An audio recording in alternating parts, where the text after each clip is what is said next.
നമുക്ക് രക്തസ്രാവം ഉണ്ടാകും. നമ്മൾ ആലോചിക്കും ചെറിയൊരു ബ്ലീഡിംഗ് അല്ല, ചെറിയൊരു മുറിവല്ലേ, അല്ലെങ്കിൽ ബ്ലീഡിംഗ് അല്ല ഉള്ളൂ എന്ന് വിചാരിക്കില്ല. ഇതിപ്പോ എത്ര സമയം കഴിയുന്നു അത്രയും രക്തം പുറത്തേക്ക് ഒഴുകിക്കൊണ്ടിരിക്കുക. ചില സമയത്ത് ഒരു പോയിന്റിൽ നിന്ന് ഭയങ്കരമായിട്ട് ബ്ലീഡ് ചെയ്യും. അങ്ങനെയാണെങ്കിൽ ആ പോയിന്റിന്റെ മുകളിൽ ഒരു ടവല് വെച്ചിട്ട്. നമസ്കാരം, ഡോക്ടർ അജിത്ത് ആണ് ഇപ്പോൾ നമ്മുടെ കൂടെ ഉള്ളത്. അദ്ദേഹം കോട്ടയം കാരിത്താസ് ഹോസ്പിറ്റലിലെ എമർജൻസി മെഡിസിൻ ആൻഡ് ട്രോമ കെയറിലെ സീനിയർ കൺസൾട്ടൻറ്റും ഗ്രൂപ്പ് ഹെഡുമാണ്. നമസ്കാരം ഡോക്ടർ. പലപ്പോഴും നമ്മൾ അറ്റ്ലീസ്റ്റ് കണ്ടിട്ടെങ്കിലും അല്ലെങ്കിൽ നമ്മൾ ഭാഗമായിട്ടുള്ളതുമാണ് ഈ റോഡ് അപകടങ്ങൾ എന്ന് പറയുന്നത്.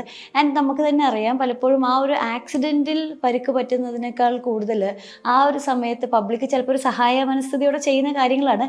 എന്നിരുന്നാൽ തന്നെ കൂടുതൽ പരിക്കുകളിലേക്കും അപകടങ്ങളിലേക്കുമാണ് എത്തിച്ചേരുന്നത്. സോ ഇന്നത്തെ ഈ ഒരു ഡിസ്കഷനിൽ നമ്മൾ സംസാരിക്കുന്നതും അത് തന്നെയാണ്. റോഡ് ആക്സിഡൻസിലെ പേഷ്യൻസിനെ നമ്മൾ പബ്ലിക് എങ്ങനെ ഡീൽ ചെയ്യണം എന്നുള്ളത്. So as A first step, ഇപ്പോൾ ഒരു വ്യക്തിക്ക് ഒരു ആക്സിഡൻറ്റിൽ നമ്മൾ ബ്ലീഡിങ് കാണുകയാണെങ്കിൽ എന്താണ് ഒരു ഫസ്റ്റ് സ്റ്റെപ്പ് ചെയ്യേണ്ടത് as A person who is saying this? ഒരു റോഡ് ആക്സിഡന്റ് സംഭവിക്കുമ്പോൾ നോർമലി ഏത് അടുത്തൊരു ഹോസ്പിറ്റലാണെങ്കിലും അവിടേക്ക് എത്താൻ എന്തായാലും 5 മിനിറ്റ് എടുക്കാറാണ്. അപ്പൊ ഇതിന്റെ അകത്ത് ഇപ്പം ചോദിച്ചതിൽ ഒരു ബ്ലീഡിങ് അല്ലെങ്കിൽ രക്തസ്രാവം ഉണ്ടെങ്കിൽ എന്ത് ചെയ്യാം? രക്തസ്രാവം ഉണ്ടെങ്കിൽ എന്താണ് പ്രോബ്ലം എന്നുള്ളതാണ് പറയാം. നമുക്ക് രക്തസ്രാവം ഉണ്ടാകും. നമ്മൾ ആലോചിക്കും ചെറിയൊരു ബ്ലീഡിംഗ് അല്ല, ചെറിയൊരു മുറിവല്ലേ, അല്ലെങ്കിൽ ബ്ലീഡിംഗ് അല്ല ഉള്ളൂ എന്ന് വിചാരിക്കില്ല. ഇതിപ്പോ എത്ര സമയം കഴിയുന്നു അത്രയും രക്തം പുറത്തേക്ക് ഒഴുകിക്കൊണ്ടിരിക്കുക. അപ്പൊ നമ്മുടെ ശരീരത്തിന്റെ ഒരു ഫിക്സഡ് ക്വാണ്ടിറ്റി ബ്ലഡ് നമ്മുടെ ശരീരത്തിലുള്ളൂ. ആ ക്വാണ്ടിറ്റിന്നാണ് നമ്മൾ റെഡ്യൂസ് ചെയ്തുകൊണ്ടിരിക്കുന്നത്. നിങ്ങൾ ഇത്ര വെച്ചാൽ നമ്മളൊരു 2 ലിറ്ററിന്റെ വെള്ളത്തിന്റെ ബോട്ടിൽ മേടിച്ചിട്ട് ഒരു ചെറിയൊരു ഓട്ട ഉണ്ടായി. ആ ഓട്ട വെച്ച് നമ്മൾ അത് പിടിച്ചുകൊണ്ട് നമ്മൾ ഒരു 10 മിനിറ്റ് നടന്നു കഴിഞ്ഞാൽ ആ ബോട്ടിലിന്റെ പകുതിയോളം കഴിയും. ഇത് തന്നെയാണ് നമ്മുടെ ശരീരത്തിൽ സംഭവിക്കുന്നത്. അപ്പൊ നമ്മുടെ ഉദ്ദേശം എന്ന് വെച്ചാൽ അതിനെ കൺട്രോൾ ചെയ്യുക എന്നുള്ളതാണ്. അപ്പൊ ഏറ്റവും എളുപ്പത്തിൽ കൺട്രോൾ ചെയ്യാൻ പറ്റുന്ന വെച്ചാൽ ഒരു മുറിവ് നമ്മൾ കണ്ടു കഴിഞ്ഞു. ഇപ്പൊ നമ്മുടെ കയ്യിൽ ഉണ്ടാവുന്ന കൂടുതലും ആ സമയത്ത് ഒരു ടവലായിരിക്കാം, അല്ലെങ്കിൽ ഒരു ടർക്കി ആയിരിക്കാം, അല്ലെങ്കിൽ ഒരു കർച്ചീഫ് ആയിരിക്കാം. അത് വെച്ച് ആ ഒരു ഏരിയയിൽ ടൈറ്റ് ആയിട്ട് കെട്ടി വെക്കാം. ആ പോയിന്റിൽ തന്നെ. അതിന്റെ അകത്ത് നമുക്ക് ഇപ്പൊ ചില സമയത്ത് ഒരു പോയിന്റിൽ നിന്ന് ഭയങ്കരമായിട്ട് ബ്ലീഡ് ചെയ്യും.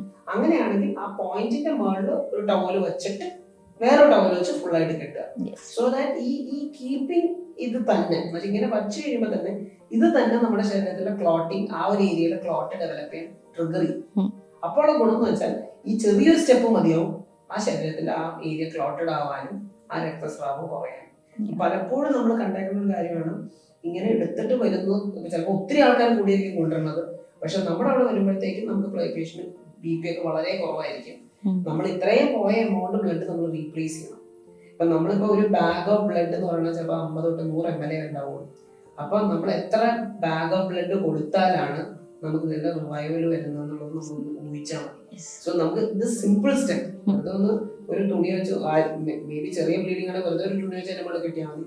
അതല്ലാത്താണെങ്കിൽ അവിടെ ഒരു ടവൽ വെച്ചിട്ട് അതിന്റെ മുകളിൽ കിട്ടുക.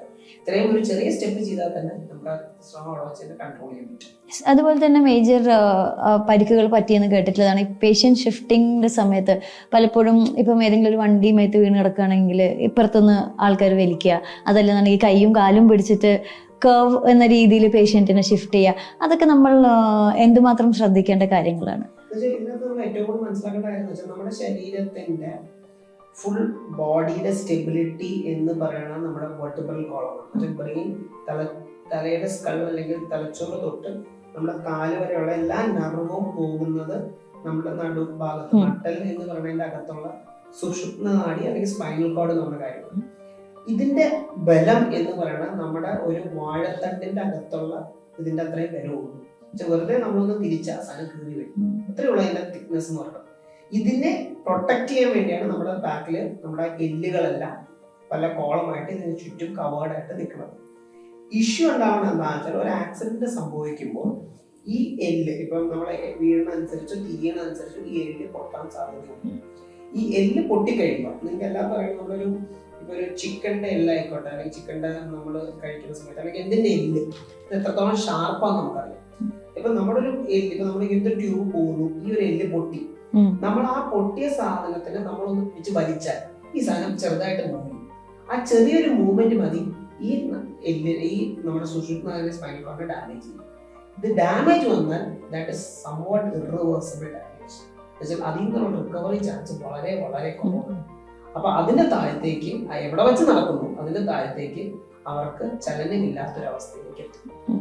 അത് കഴുത്തിന്റെ ഭാഗത്താണെങ്കിൽ കഴുത്തിന്റെ ഭാഗത്ത് നിന്നാണ് നമ്മൾ ശ്വാസം വലിച്ചു വിടുന്നവരെ കൺട്രോൾ ചെയ്യുന്ന നെർവുകളെല്ലാം ഉണ്ടാവുന്നത്. തലയിൽ നിന്ന് വരുന്ന നെർവുകൾ ആ ഒരു ഏരിയയിൽ കൂടെയാണ് പുറത്തേക്ക് വരുന്നത്. അപ്പൊ അങ്ങനെ വരുമ്പോൾ കഴുത്തിന്റെ ഭാഗത്ത് ഉണ്ടാവുമെങ്കിൽ ഈവൻ അവരുടെ ശ്വാസം വലിക്കാൻ പോലും പറ്റാത്തൊരവസ്ഥയിലേക്ക് ചെല്ലാൻ സാധ്യതയുണ്ട്.